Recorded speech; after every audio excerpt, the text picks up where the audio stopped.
अस्सलाम वालेकुम। अस्सलाम वालेकुम। Welcome all of you and developers यार। सो बेसिकली ये हमारा थर्ड ट्यूटोरियल है एमवीसी प्लेलिस्ट से रिलेटेड। इसमें हम लोग एक्शन मेथड देखेंगे कि एक्शन मेथड हमारे पास क्या होते हैं और हम लोग उन्हें क्यों यूज़ करते हैं। सो एज अ थ्योरी, क्योंकि थ्योरी जो है वो काफ़ी ज़्यादा प्रोग्रामर्स जो है वो पसंद नहीं करते। मैं खुद थ्योरी को बहुत ज़्यादा कम में पसंद करता हूँ। तो इस वजह से थ्योरी को देखने से पहले मैं चाहूँगा कि हम लोग ज़रा इसका थोड़ा सा प्रैक्टिकल वर्क कर लें। तो सबसे पहले मैं अपना विजुअल स्टूडियो 2019 जो मेरे पास इंस्टॉल्ड है, मैं इसको ओपन करूँगा। देन हम लोग जो है वो विजुअल स्टूडियो में एक न्यू प्रोजेक्ट बनाएंगे और उसको जो है वो हम लोग चलेंगे लेके। सो क्रिएट न्यू प्रोजेक्ट पर मैं क्लिक करूँगा। हम लोग आगे जब इम्प्लीमेंटेशन इसकी स्टार्ट करेंगे मीन के, जब इस प्ले लिस्ट में हम लोग सबसे पहले वीडियो बनाएंगे और जिसमें मैं आपको यानी कि आपकी फर्स्ट वेब एप्लीकेशन बनाना सिखाऊंगा। उसमें बेसिकली हम लोग जो है वो बिल्कुल स्टार्ट से एम्प्टी प्रोजेक्ट से स्टार्ट करेंगे। बट इस जो करंटली मेरी वीडियो है इसमें मैं एमवीसी टेम्पलेट लूँगा, क्योंकि मैंने आपको एक्शन मेथड का समझाना है। तो अगर मैं एम्प्टी ले लूँगा तो मुझे कुछ फोल्डर्स वगैरह ऐड करने पड़ेंगे। तो इंशाल्लाह जब हम लोग नेक्स्ट आने वाली वीडियोस में एम्प्टी एप्लीकेशन से हम लोग अपनी वेब एप्लीकेशन बनाएंगे तो उस टाइम मैं जो है वो टेम्पलेट एम्प्टी सेलेक्ट करूंगा। सो अभी रिसेंटली क्या देखें, मैंने इधर ASP.NET web application .NET framework select किया हुआ है।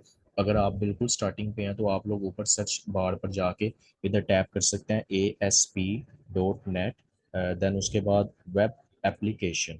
सो आप ये पूरा टाइप कर दें तो ये देखें नीचे आपके पास जो सा वो सबसे पहला रिजल्ट आ गया ASP.NET वेब एप्लीकेशन। आप इसको सिलेक्ट कर लें। मैंने ऑलरेडी इधर सिलेक्ट किया हुआ है, सो इस वजह से मैं इसको इधर से सिलेक्ट नहीं करूंगा। देन सिंपली मैं नेक्स्ट के बटन पर जो है वो क्लिक करूंगा। अब इधर से मुझे कह रहा है कि आप ना अपने मेथड का नेम बताएं। सो मैं अपने जो है वो रख लेता हूँ कि मेथड। मैं अपने जो कोई भी आप अपने प्रोजेक्ट का नेम रख लें। मैं इधर सिंपल मेथड प्रैक्टिस मैं एक जो है वो नेम रख लेता हूँ अपने प्रोजेक्ट का। अब इधर मेरे पास लोकेशन आ रही है कि हमारा जो प्रोजेक्ट है वो इस करंट लोकेशन पर सेव हो रहा है। बट अगर मैं इसकी लोकेशन चेंज करना चाहता हूँ, ये जो मेरे पास थ्री डॉट्स हैं मैं इन पर क्लिक करूंगा। देन उसके बाद ये मेरे पास अब फोल्डर्स का आर्किटेक्ट हिडैरिकी आ गई है कि आप डेस्कटॉप पर सेव करना चाहते हैं। मैं डेस्कटॉप पर क्लिक कर दूंगा, इधर सेव कर दूंगा। देन उसके बाद अगर देखें मैं जो सा है वो इधर नीचे फॉर्म या कहीं कहीं पर भी मैं इसे सेव करना चाहता हूँ, CD ड्राइव पर सेव करना चाहता हूँ, तो इसे स्क्रॉल डाउन करके मैं जो है वो इधर D या C ड्राइव जहाँ भी सेव करना चाहता हूँ मैं इसे उधर सेव कर लूँगा। बट मैं चाहता हूँ कि मेरा इधर ही सेव रहे, तो कोई इशू नहीं है, मैं इधर ही सेव करना चाहता हूँ। अभी देखें जो मैं डॉट नेट का फ्रेमवर्क का वर्जन यूज़ कर रहा हूँ वो लेटेस्ट बिल्कुल है 4.7.2। तो मैं इस बिल्कुल लेटेस्ट वर्जन को भी इस टाइम यूज़ कर रहा हूँ। सो इसके बाद मैं सिंपली क्रिएट के बटन पर क्लिक कर दूंगा। देन अब इधर मैं आपको बता रहा था कि जब हम लोग आगे आने वाली जो मेरे पास वीडियोस होंगी उनमें जब हम लोग अपनी बिल्कुल इनिशियल से एप्लीकेशन बनाना स्टार्ट करेंगे उस टाइम हम लोग ये ऊपर फर्स्ट वाला एम्प्टी जो है वो चूज करेंगे। बट अभी मैंने आपको हायरार्की समझानी है, अभी मैंने आपको आर्किटेक्चर समझाना है, तो इस वजह से मैं ये MVC को चूज करूंगा। देन मैं सिंपल क्रिएट के बटन पर क्लिक कर दूंगा तो ये देखें मेरा जो है वो प्रोजेक्ट क्रिएट होना स्टार्ट हो गया। अच्छा, अब इसमें प्रोजेक्ट जो है वो मेरा क्रिएट हो रहा है। उस टाइम तक मैं बेसिकली आपको बता दूं कि अगर आपने ये मेरी एक कंप्लीट प्लेलिस्ट है, अगर आपने इससे पहले वाली वीडियोस मेरी नहीं देखी तो आप लोग वो भी देख लें। आप लोग जो है आप लोगों को वो लेक्चर काफ़ी ज़्यादा अंडरस्टैंडिंग हो जाएगी इस लेक्चर की। सबसे पहली जो मेरी फर्स्ट वीडियो है इस प्लेलिस्ट की MVC, अगर आप वो देख लें तो आपकी ऑल कन्फ्यूजन जो है वो इन MVC में वो सारी की सारी क्लियर हो जाएगी, क्योंकि उसमें मैंने काफ़ी ब्रीफली हर चीज़ एक्सप्लेन की है। देन उसके बाद ये देखें नीचे मेरे पास ये सारे फोल्डर्स आ रहे हैं। अब ये फोल्डर्स का क्या काम है क्या नहीं वो इंशाल्लाह नेक्स्ट जो मेरे पास वीडियो आ रहा है मैं उधर कंप्लीट आपको ही लड़की समझाऊंगा। अभी सिंपल हम लोगों ने क्या करना है, अपने इस प्रोग्राम में एक व्यू कंट्रोलर बनाना है, और एक कंट्रोलर बनाने के बाद अभी हम लोगों ने उस कंट्रोलर में एक मेथड बनाएंगे और उस मेथड का हम लोग एक व्यू बनाएंगे और उसे हम लोग अपनी वेबसाइट पर देखेंगे। बट अगर अगर अभी मैं इसे सिंपली इस एप्लीकेशन को रन करूं तो आप इसका रिजल्ट देखिएगा। अभी मैंने इसमें कुछ भी नहीं किया, कोई चीज़ नहीं मैंने इसमें ऐड की, मैंने सिंपल एक प्रोजेक्ट क्रिएट किया। तो अभी आप अगर इसका ब्राउजर पर रिजल्ट देखेंगे तो आपको ये जो है वो एक रिजल्ट शो करवाएगा। ये देखें, थोड़ा सा ये टाइम ले रहा है लोड होने में। तो जिस तरह ही इसकी लोडिंग कंप्लीट होगी तो आप इसका रिजल्ट देखिएगा कि मुझे ये जो सा है वो क्या रिजल्ट शो करवाता है।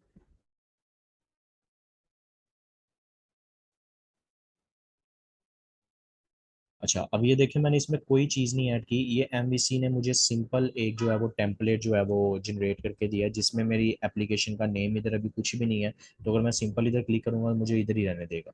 बट ये मेरा होम टैब है। ये देखें, ये ASP.NET, ये इन्होंने बिल्ट इन जो चीज़ें इनके पास है, ये मेरा होम का टैब है। ये ऊपर एक नैप बार है कंप्लीट। अभी ये अबाउट के टैब पर क्लिक करूंगा मेरा पेज चेंज होगा, कॉन्टैक्ट के टैब पर क्लिक करूंगा मेरा पेज चेंज होगा। तो हम लोग जो बिल्ट इन पर काम नहीं करेंगे, हम लोग खुद एक कंट्रोलर बनाएंगे, उसमें एक एक्शन मेथड बनाएंगे और उसमें हम लोग ये सारा काम करेंगे। सो ये कंट्रोलर का मेरे पास फोल्डर आ रहा है। इस कंट्रोलर के फोल्डर पर मैं राइट क्लिक करूंगा। देन मेरे पास ये ऐड का ऑप्शन आ रहा है। अब जिस तरह ही ऐड के ऑप्शन में आप सबसे पहले आपकी ऑप्शन देखेंगे तो इधर मेरे पास एक कंट्रोलर आ रहा है। और इस कंट्रोलर, इस हम लोगों ने एक कंट्रोलर ही ऐड करना है। सो इस कंट्रोलर पर मैं क्लिक करूंगा। देन अब मेरे पास ये पूछ रहा है कंट्रोलर आपने कौन सा ऐड करना है, एम्प्टी, रीड राइट एक्शन और एंटिटी फ्रेमवर्क वाला। हम लोग इस प्लेलिस्ट पर तीनों कंट्रोलर्स पर काम करेंगे, बट अभी मैं एम्प्टी वाला चूज करूंगा। उसके बाद मैं ऐड पर क्लिक करूंगा। अब कह रहा है कंट्रोलर का आपने नेम क्या रखना है। मैं कंट्रोलर का नेम यही रख रहा हूँ, डिफॉल्ट कंट्रोलर। अगर आपने कंट्रोलर का नेम चेंज भी करना है तो आप उसे चेंज कर दें। आप जो सा है वो इस डिफॉल्ट को इधर करके आप लोग कुछ भी लिख दें, इधर कुछ भी आप जो सा है जो मर्जी आप लिख दें। बट मैं अभी इसे डिफॉल्ट ही रहने देता हूँ। आप इधर कोई भी इसका जो सा है वो कंट्रोलर का नेम रख सकते हैं। सो ये फिक्स नहीं है कि अगर मैं डिफॉल्ट रख रहा हूँ तो आप भी रख दें, कोई मसला नहीं है। आप अपनी मर्जी का कंट्रोल का नेम रख दें, लेकिन बाय डिफॉल्ट ये आ रहा है। सो मैं ज़्यादातर इसे ही यूज़ करता हूँ। तो मैं इसे ऐड पर क्लिक कर देता हूँ। अब इसके बाद देखिएगा कि थोड़ा सा टाइम पैकेजेस वगैरह लोड होने में और कोड वगैरह बिल्ट इन लिखने में ये थोड़ा सा टाइम लेगा। अब इसने क्या किया, मेरे पास एक मेरा ये इसने क्या किया कि मुझे ये एक कंट्रोलर इसने शो करवा दिया। अब ये सबसे पहले देखें, इस जो हमारे पास इसमें मेथड क्या है। सबसे पहले हमने एक कंट्रोलर ऐड किया, और उस कंट्रोलर हम लोगों ने कौन सा ऐड किया, ये वाला डिफॉल्ट कंट्रोलर। लेकिन जब भी हम लोग कंट्रोलर ऐड करेंगे वो उसे एज अ क्लास जो सा है वो लेगा। अब क्लास क्या होती है, वो क्या होती है, उसका क्या मतलब है। क्लास आप ये लगा लें कि क्लास बेसिकली, क्लास में हम लोग ऑब्जेक्ट की प्रॉपर्टीज को डिफाइन करते हैं। अगर आपने ओप से रिलेटेड आपका कोई बैकग्राउंड तो होगा, तो बेसिकली ओप में ये कंसेप्ट जो है वो क्लास का काफी अच्छी तरह डिफाइन किया गया। लेकिन अभी मैं शॉर्टली एक छोटा सा रेफरेंस आपको दूं, तो क्लास में हम लोग क्या करते हैं, ऑब्जेक्ट की प्रॉपर्टीज को डिफाइन करते हैं। अब ऑब्जेक्ट क्या होता है, कोई भी चीज जो एग्जिस्ट करती है उसे ऑब्जेक्ट कहते हैं। लाइक के अगर हम लोगों ने किसी कार की बनानी है तो कार एक ऑब्जेक्ट है। अब उसकी प्रॉपर्टीज क्या है, प्रॉपर्टीज मीन के वो जो सा है वो चलती है, फिर उसके बाद उसमें ये सारी चीजें जो सा उसकी प्रॉपर्टीज आ जाती हैं। मीन के वो चलती है, उसमें ब्रेक है, खसूसियात। तो इस क्लास बेसिकली इस चीज को डिफाइन करते हैं, ऑब्जेक्ट की प्रॉपर्टीज को। अब हम लोगों ने उसकी टाइप क्या रखी है, पब्लिक। पब्लिक क्यों रखी है, पब्लिक इस वजह से रखी है ताकि हम लोग इस क्लास को इस जगह पर जहां मर्जी एक्सेस जो सा है वो कर सकें। ठीक है जी। देन जो भी हम लोग चीज रखेंगे वो हमेशा हमारी ये इनहेरिट का सिंबल है, वो इनहेरिट होगी कंट्रोलर की बेस क्लास के साथ। ये चीज बताती है कि ये क्या है, ये आपके पास ये जो आपकी क्लास है ये कौन सी क्लास है, ये कंट्रोलर की क्लास है। देन उसके बाद नीचे आए तो ये हमारे पास हमारा जो आज का टॉपिक है, मेथड। ये हमारे पास है एक्शन मेथड। अब एक्शन मेथड क्या है, एक्शन मेथड में देखें सबसे पहले हमारे पास पब्लिक का कीवर्ड आ रहा है। आप जो भी एक्शन मेथड बनाएंगे वो आप पब्लिक टाइप का रखेंगे। क्यों पब्लिक टाइप का रखेंगे, ताकि आप इस क्लास में जहां मर्जी उस मेथड को एक्सेस कर पाए। देन आपके पास आगे जो सा है वो एक्शन मेथड आ रहा है। अब एक्शन मेथड, एक्शन रिजल्ट आ रहा है। एक्शन रिजल्ट बेसिकली क्या है, आपके जो मेथड होता है, जो भी आपका मेथड होता है आपका, उसने किसी ना किसी तरह से रिजल्ट शो करवाना होता है। अब वो रिजल्ट जो सा है वो काफी तरह के शो करवा सकता है। जिस तरह के अगर मैं आपको इधर दिखाऊं तो इधर मैंने नीचे लिखे हैं, काफी तरह का आपका एक्शन मेथड रिजल्ट शो करवा सकता है।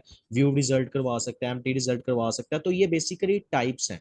ये इधर जो ये एक्शन रिजल्ट लिखा हुआ है ये टाइप्स हैं कि हमारा जो फंक्शन है, जो मेथड है, वो किस तरह का रिजल्ट हमें जो है वो अपनी हमारी वेबसाइट पर शो करवाएगा। ठीक है। तो बाय डिफॉल्ट जब आप कोई भी मेथड बनाएंगे तो उसका जो रिजल्ट की टाइप है वो हमेशा एक्शन रिजल्ट ही आती है। देन उसके बाद मेरे मेथड का नेम आ गया इंडेक्स, और ये मेरा सारा आगे उसके बाद जो भी मेरा मेथड होगा वो हमेशा कोई ना कोई व्यू रिटर्न करेगा। व्यू का मतलब कि हम लोग हर मेथड का कोई ना कोई व्यू जरूर बनाते हैं। व्यू बेसिकली कहते हैं फ्रंट एंड को। हम लोगों ने अपनी एप्लीकेशन पर जो भी काम है वो हम लोगों ने फ्रंट एंड पर यूजर को दिखाना है ना। तो इसलिए हम लोग हर एक्शन मेथड के अगेंस्ट उसका एक व्यू जनरेट करते हैं। इस वजह से हम लोगों ने इधर लिखा हुआ है रिटर्न व्यू, कि हर जो एक्शन मेथड होगा वो कोई ना कोई व्यू जरूर रिटर्न करेगा। और अगर मैं इस चीज को इधर से, अभी अगर मैं इस चीज को इधर से देखिएगा मैं कि अगर स्किप कर दूं तो ये मेरा ये जो मेरा मेथड है वो एरर शो करवाएगा। तो उसी टाइम देखिए जब मैंने इस चीज को रिमूव किया इसने मुझे एरर दे दिया। क्यों एरर दिया है, क्योंकि देखिए अगर मैं इसको नीचे से अगर आप ये इधर रीड करें तो इसमें ये क्या कहता है, note all code path return a value, कि ये कोई वैल्यू जो उनसे है वो रिटर्न नहीं करा। सो अगेन मैं जब इसको लिखूंगा तो ये मेरा रिमूव हो जाएगा। अब आपके हम मैंने बाय डिफॉल्ट ये एम्प्टी कंट्रोलर बनाया है, तो उसने मुझे बाय डिफॉल्ट इसका नेम इंडेक्स दे दिया। आप इंडेक्स के अलावा भी इधर जो सा है वो कोई नेम लिख सकते हैं, मीन के आप टेस्ट लिख लें या आप जो सा है वो मेथड लिख लें, आप कोई भी नेम इधर जो सा है वो लिख सकते हैं, ठीक है। तो जरूरी नहीं कि आपने इंडेक्स आया तो इंडेक्स ही लिखें, आप जो मर्जी लिख लें, हम लोग इंडेक्स ही रहने देते हैं। देन उसके बाद अब मैंने इसका व्यू जनरेट करना है। सो सिंपल, मैं इस पर राइट क्लिक करूंगा, राइट क्लिक करके मैं इसके ऐड व्यू की ऑप्शन मेरे पास आ रही है। ये अभी मैं आपको कंप्लीट एक्शन मेथड की वर्किंग बता रहा हूँ, और फिर इंशाल्लाह इस वर्किंग के बाद मैं आपको ये क्या होता है, क्यों यूज करते हैं हम लोग, वो सारा आपको इधर ऑल क्लियर हो जाएगा। देन ऐड व्यू पर जब मैं क्लिक करूंगा, ऊपर मेरे पास सबसे पहले MVC5 व्यू आ गया, इसको सिलेक्ट करूंगा, ऐड करूंगा। अब ये कह रहा है, इधर एक बात पॉइंट है जो याद रखने वाला है, कि आपने हमेशा आपके व्यू का नाम वही होना चाहिए जो आपके मेथड का नेम है। मीन के अगर मैंने इधर इंडेक्स रखा है अपने मेथड का नेम, तो मेरे व्यू का नेम भी इंडेक्स ही होना चाहिए। अगर मैं इधर कुछ और रखूं, अगर आपने जो भी इधर अपने मेथड का नेम रखा होगा, आपने हमेशा अपने व्यू का नाम भी वही रखना है। अभी मैं इसमें कोई चेंज नहीं करूंगा, मैं सिंपल इसे ऐड के बटन पर क्लिक कर दूंगा, तो ये मेरा देखिएगा कि कंट्रोलर जो है वो ऐड हो गया।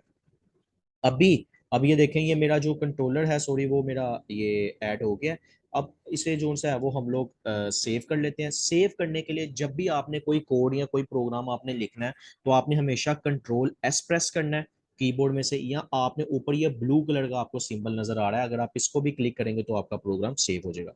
अभी हम लोगों ने कोई काम नहीं किया, तो हम लोग सिंपल इधर एक हेडिंग दे देते हैं। सबसे पहले मैं इधर जो सा है वो ये बेसिकली अगर आप HTML के ये टैग्स हैं, H2 का मतलब हेडिंग, हेडिंग के आगे अब टू लगा हुआ है। हेडिंग के बेसिकली 1 से लेकर हमारे पास 10 to 12 टैग्स होते हैं, H1 H2 H3 और H3 से ले सोन H12 तक हमारे पास टैग्स होते हैं।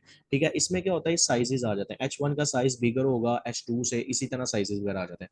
तो मैं H2 में लिख देता हूँ आवर फर्स्ट एक्शन मेथड। सो ये मैंने एक सिंपल सा लिख दिया। अब मैं चाहता हूँ दोनों लाइन में ब्रेक आए, तो मैं एक BR का टैग यूज करूंगा। देन उसके बाद अगेन मैं जो सा है वो नीचे आके एक वो मैं लिख दूंगा, और देन उसके बाद हम लोग एक पैराग्राफ लिख लेते हैं इधर।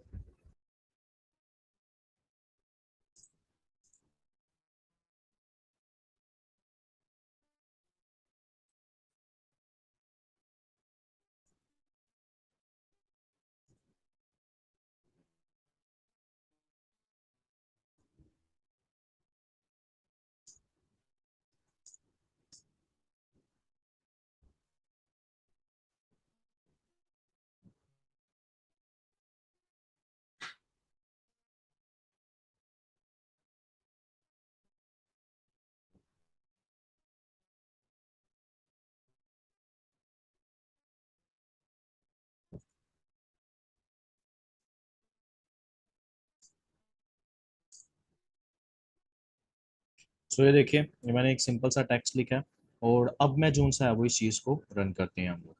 सो हम लोग सिंपल इधर जब क्लिक करेंगे ये हमारे ऊपर IIE एक्सप्रेस पर, तो ये मुझे ब्राउज़र पर ले गया। अब ब्राउज़र पर जब ये मुझे लेके गया है, तो हम लोग देखते हैं कि ये रिजल्ट मुझे क्या शो करवाता है।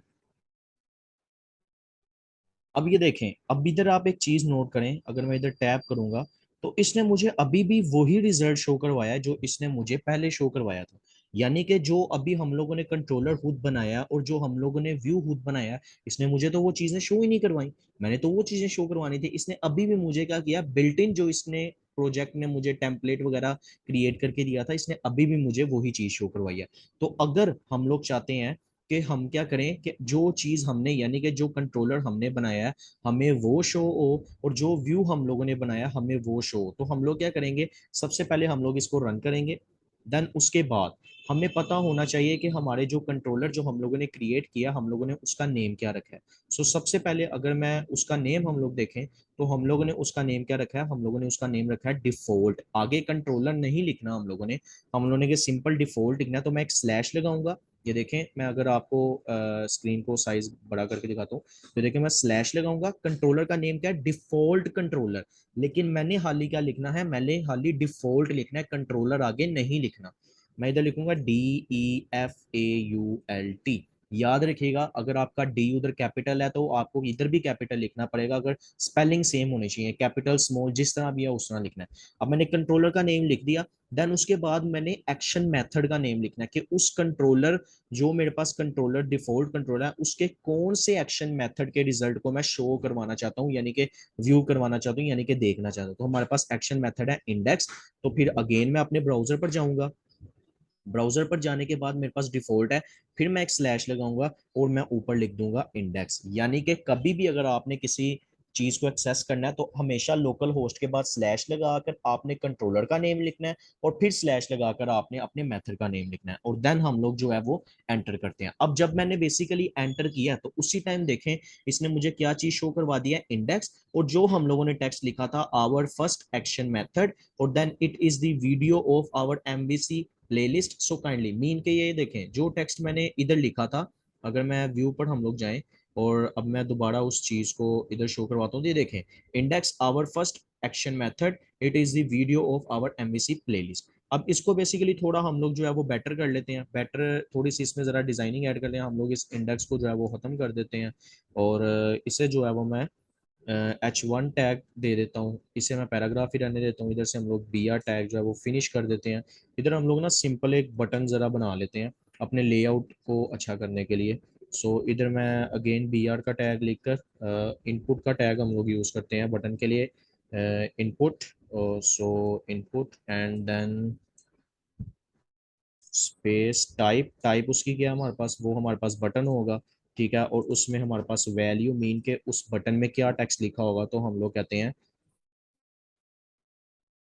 क्लिक और रीड मोर। ये मैंने एक सिंपल सा जोन सा है ना वो लिख दिया। अब इधर एक बूटस्ट्रैप की मैं क्लास यूज कर रहा हूँ ताकि अपने बटन का लेआउट अच्छा बना सकूँ। मैं कहता हूँ BTN प्राइमरी में डेंजर रख देते हैं, डेंजर यानी कि उसका कलर आ जाएगा रेड या येलो। फिर अब इसको मैं करता हूँ सेव, और अब देखें मैं इसको भी जो सा है ना इसमें थोड़ी सी स्टाइलिंग करता हूँ। तो स्टाइलिंग क्या करता हूँ, मैं स्टाइल का टैब यूज़ करता हूँ, मैं लिखता हूँ टेक्स्ट अलाइन आपकी होनी चाहिए सेंटर। सो ये मेरा सेंटर में टेक्स्ट आ जाएगा। इसी तरह इसको भी हम लोग कर लेते हैं style text align, sorry sorry ये ज़रा चेंज हो गया थोड़ा, टेक्स्ट अलाइन ये, और इसे मैं कर देता हूँ सेंटर। अगेन हम लोग ये करते हैं। अब देखें मैंने पहले क्या किया था, मैंने पहले खुद मैनुअली ऊपर जो हमारे पास बार थी, सर्च बार, उधर मैंने खुद स्लैश लगा के कंट्रोलर का नाम लिखा था और एक्शन मेथड का नाम लिखा था। बट अगर मैं चाहता हूँ कि मेरा बाय डिफॉल्ट यही चीज ओपन हो, यानी कि जो मैंने कंट्रोलर बनाया यही ओपन हो, वो दूसरा वाला ओपन ना हो, तो उसके लिए मुझे इसका रूट सेट करना पड़ेगा। रूट सेट करने के लिए मुझे क्या करना पड़ेगा, ये मेरे पास ऐप स्टार्ट का फोल्डर आ रहा है, मैं जब इस ऐप स्टार्ट के फोल्डर को एक्सपैंड करूंगा, देन आप देख सकते हैं इसमें थर्ड नंबर पर आपके पास एक फाइल आ रही है रूट कन्फिग। ये जो मेरे पास फाइल है रूट कन्फिग, मैं इसको जब एक्सपैंड करूंगा तो ये देखें, इसको मैंने अभी इस पर क्लिक किया, इसने मुझे खोल दिया। तो ये देखें आप इधर एक प्रॉपर्टी देख सकते हैं, एक इन्होंने फंक्शन बनाया और इसमें इन्होंने एक मैप रूट की प्रॉपर्टी लगाई हुई है। अब मैप रूट की प्रॉपर्टी लगाई हुई है, इसमें इन्होंने सबसे पहले देखें यूआरएल में लिखा हुआ है कि सबसे पहले यूआरएल में आप लोगों ने क्या लिखना है, कंट्रोलर का नेम लिखना है। कंट्रोलर के नेम के बाद आपने स्लैश लगानी है, जो भी आपका एक्शन मेथड होगा आपने वो लिखना है, और उसके बाद आपने आईडी लिखनी है। लेकिन हमने तो कंट्रोलर भी लिखा है, एक्शन भी लिखा है, लेकिन आईडी तो हम लोगों ने नहीं लिखी। बेसिकली आईडी ऑप्शनल होती है। ऑप्शनल का मतलब कि आईडी अगर आपके केस में है तो आप आईडी लिख दें तो ठीक है, अगर आप आईडी नहीं लिखेंगे तो आपको किसी किस्म का एरर नहीं आएगा। लेकिन अगर आप कंट्रोलर और एक्शन इन दोनों के अलावा इन दोनों में से कोई चीज लिखना मिस कर जाएंगे अपने यूआरएल में, तो आपको वो एरर शो करवाएगा। अब ये देखें नीचे आपको ये शो हो रहा होगा आईडी, उसने आईडी का क्या ऑप्शनल, कि आपकी आईडी जो है वो ऑप्शनल है। अगर आप आईडी लिखें फिर भी ठीक है, ना लिखें फिर भी ठीक है। सो इधर देखिए मेरे कंट्रोलर का नाम होम है, मैं होम नेम, हमारे कंट्रोलर का नाम था डिफॉल्ट, DEFAULT। सो मैंने डिफॉल्ट लिख दिया। एक्शन का हमारा नाम इंडेक्स ही था, सो हम लोग इंडेक्स ही रहने देते हैं। अब हम लोग इसे सेव करते हैं, तो अब हम लोग इसे रन करते हैं तो देखेगा अब ये मुझे जो मेरा कंट्रोलर था वही शो करवाएगा, बाय डिफॉल्ट वाला कंट्रोलर और मेथड ये मुझे शो नहीं करवाएगा। अगर मैं इसको बिगर करूं रिजल्ट इसका, तो इसका जो सा है वो आप लोग रिजल्ट देखिएगा। ये देखिए इसने क्या किया, इसने वो हमें रिजल्ट शो करवा दिया, आवर फर्स्ट एक्शन मेथड, और ये हमारी वीडियो, और ये हमारा वो बटन जो हम लोगों ने बूटस्ट्रैप के साथ बनाया था। हम लोगों ने क्योंकि उधर डेंजर यूज किया था, इस वजह से इसका कलर रेड आया। सो आई होप कि कंट्रोलर का कंसेप्ट आपको क्लियर होगा। इसकी एक्सप्लेनेशन पर अब हम लोग आ जाते हैं। सो एक्सप्लेनेशन में जब हम लोग जाएं तो ये देखें, सबसे पहले इधर क्या कहता है, ASP.NET MEC action method are responsible to execute request and generate response to it। कहता है ASP.NET MEC application methods basically क्या होती हैं, वो इस बात की रिस्पॉन्सिबल होती हैं कि उन्हें जिस चीज की रिक्वेस्ट यूजर करे, वो अगर तो वो रिक्वेस्ट उनके पास एग्जिस्ट करती है तो वो उसका क्या करें, रिस्पॉन्स दें। अब देखें, मैं अगर आपको इधर बेसिकली अगेन इसको हम लोग रन करते हैं ताकि मैं आपको साथ साथ इसका प्रैक्टिकल भी बताई जाऊं। तो ये देखें, हम लोगों ने क्या किया है कि हमारे यूजर ने, अगर यूजर एक मैं ही हूं, तो मैंने आके रिक्वेस्ट की कि भाई मैंने कहाँ पर जाना है, मैंने जो सा है वो डिफॉल्ट कंट्रोलर के इस फला मेथड पर जाना है। अब यूजर को तो नहीं पता होगा मैंने मेथड कंट्रोलर ये बनाया तो मेथड ये बनाया। यूजर सिंपल क्या करेगा, जिस तरह अब ये बटन है, मैं इस बटन, यूजर करेगा इस बटन पर क्लिक कर दे, तो मैं इसके पीछे बैकेंड पर लगा दूंगा फंक्शनैलिटी के अगर यूजर इस बटन पर क्लिक करे तो फला कंट्रोलर का फला एक्शन मेथड कॉल होना चाहिए। ठीक है। देन उसके बाद अगर हम लोग अगेन अपनी थ्योरी पर आए, by default it generate response in the form to action result. देखें, मैंने क्या आपको बताया है कि बाय डिफॉल्ट हमारा जो एक्शन रिजल्ट होता है, उस वो किस टाइप का रिजल्ट हमें जो है वो प्रोवाइड करता है, वो एक्शन रिजल्ट का, एक्शन रिजल्ट टाइप का रिजल्ट जो है वो हमें प्रोवाइड करता है। अगर आप डिफॉल्ट में जाएं तो ये देखें, मैंने आपको बताया था कि कंट्रोलर डिफरेंट तरह से, कंट्रोलर सॉरी कह रहा हूँ, जो हमारा मेथड होता है वो हमें डिफरेंट तरह से जो है वो रिजल्ट शो करवाता है। तो उसमें हमारे पास जो बाय डिफॉल्ट कंट्रोलर जो हमें रिजल्ट शो करवाता है वो एक्शन रिजल्ट टाइप का होता है। तो वही बात जो है वो इधर भी हुई थी। एक्शन टिपिकली है one to more mapping with user interactions. Then आगे हमारे पास पॉइंट आ रहे हैं, the method must be public. आपका मेथड पब्लिक होना चाहिए। पब्लिक क्यों होना चाहिए, देखिए हमारा ये मेथड पब्लिक है ताकि ओवरऑल दिस कंट्रोलर में हम लोग इस मेथड को यूज कर सकें। The method can not B static method. अब स्टैटिक क्या होता है, देखें आपका एक सिंपल मेथड है, अगर आप उसके साथ स्टैटिक का कीवर्ड लगा देंगे तो आपका वो मेथड स्टैटिक बन जाएगा। स्टैटिक मेथड क्या होता है, अब मैंने इस मेथड के साथ अगर स्टैटिक लगा दूंगा, पब्लिक को खत्म करके स्टैटिक लगा दूंगा, तो ये मेरा मेथड स्टैटिक बन जाएगा। लेकिन स्टैटिक मेथड का हम लोग इधर यूज नहीं करेंगे। क्यों नहीं यूज करेंगे, क्योंकि स्टैटिक मेथड, अगर ये मेथड है तो हम लोग इसको क्लास का ऑब्जेक्ट बनाकर एक्सेस कर सकते हैं। स्टैटिक मेथड को हम लोग क्लास का ऑब्जेक्ट बनाकर एक्सेस नहीं कर सकते। तो हम लोग क्या करते हैं, स्टैटिक मेथड को एक्सेस करने के लिए क्लास का नेम लिखते हैं, डॉट लगाते हैं, उस मेथड का नेम लिखते हैं, तो उसको कॉल करते हैं। ठीक है। तो हमेशा एक बात याद रखनी है, ये मैंने आपको स्टैटिक का भी कंसेप्ट इसमें बता दिया कि स्टैटिक मेथड ऐसा मेथड होता है जिसको क्लास के ऑब्जेक्ट के साथ कॉल नहीं किया जाता, जिसको जिसको क्लास के ऑब्जेक्ट के साथ कॉल नहीं किया जाता, जिसको बेसिकली हम लोग जो है वो क्लास के नेम के साथ जो है वो कॉल करता है। Then the method can be a construct, can not be a constructor, getter और सेटर। आपका मेथड कंस्ट्रक्टर नहीं होना चाहिए, गेटर सेटर नहीं होना चाहिए। कंस्ट्रक्टर का आपको पता है क्लास के नेम के साथ ही बनता है, वो नहीं होना चाहिए। गेटर सेटर हम लोग प्रॉपर्टी यूज करते हैं। The method is not a method of the controller base class. आपको पता है, मैंने आपको इधर बताया था कि कंट्रोलर की बेस क्लास हमारे पास ये जो है वो कंट्रोलर इनहेरिट हुआ है कंट्रोलर की बेस क्लास के साथ। तो आपका कंट्रोलर जो है, आपका सॉरी जो मेथड है वो कंट्रोलर की बेस क्लास नहीं होना चाहिए। देन उसके बाद यही इन्होंने नीचे बात की हुई है कि we can create action method. हम लोग बेसिकली इस पैराग्राफ में एक्शन मेथड क्रिएट करते हैं। एक्शन मेथड हम लोग क्रिएट करते हैं जो बेसिकली स्ट्रिंग में भी रिजल्ट जो सा वो हमें दे सकता है, इंटीजर में भी रिजल्ट दे सकता है, बुलियन वैल्यू में भी हमें रिजल्ट दे सकता है। इन सारी चीजों में बेसिकली वो हमें जो है वो रिजल्ट प्रोवाइड कर सकता है। अब इसमें देखें, इसमें बेसिकली आगे वो कह रहा है कि हम लोग कोई एक्शन मेथड किसी भी टाइप का बना सकते हैं। उसकी टाइप स्ट्रिंग भी हो सकती है, इंटीजर भी हो सकती है, बुलियन वैल्यू भी हो सकती है। लेकिन जो भी हम लोग टाइप का हमारा एक्शन मेथड बनाएंगे, वो क्या करेगा, जिस भी तरह का रिजल्ट हमारे एक्शन मेथड ने शो करवाना है वो उसे उस फॉर्म में हमें शो करवाएगा। जिस तरह के एक्शन रिजल्ट था, रिजल्ट की टाइप थी, तो वो हमें उस टाइप का वो हमारा रिजल्ट शो करवाएगा। देन उसके बाद देखें क्या था, एमएसी जो फ्रेमवर्क है वो हमें क्या करता है, कन्वर्ट करता है जो भी हमारी रिटर्न टाइप होती है। यानी कि रिटर्न टाइप कौन सी थी हमारी, हमने रिटर्न टाइप इंटीजर रखी है, स्ट्रिंग रखी है, जो भी हमारे पास रिटर्न टाइप हमारी होगी एमईसी फ्रेमवर्क की, ठीक है, उसे वो जो सा है वो स्ट्रिंग में कन्वर्ट करेगा। उसके जो भी हमारे पास उसका बेसिकली मेथड आएगा वो उसे स्ट्रिंग में कन्वर्ट करेगा, फिर हमें जो सा है वो हमारा रिजल्ट में शो करवाएगा। देखें, the ASP.NET MEC framework will convert any return type that is not an action result into a string and render the string to the browser। Mean के जो भी हमारे पास रिटर्न टाइप होगी उसे स्ट्रिंग में कन्वर्ट करेगा और फिर उस स्ट्रिंग को हमारे ब्राउजर में दिखाएगा। तो देखिए अब कहता है the MEC framework support several types of action result. काफी तरह के वो एक्शन रिजल्ट सपोर्ट करता है। सबसे पहले व्यू रिजल्ट, ये क्या करेगा, सिंपल आपके रिजल्ट को शो करवाएगा, जो भी आपका एचटीएमएल में होगा, सीएसएस बूटस्ट्रैप में होगा, उस तरह का रिजल्ट शो करवाएगा। एम्प्टी रिजल्ट आप क्यों यूज करता है, जब आपने कोई रिजल्ट ना शो करवाना हो।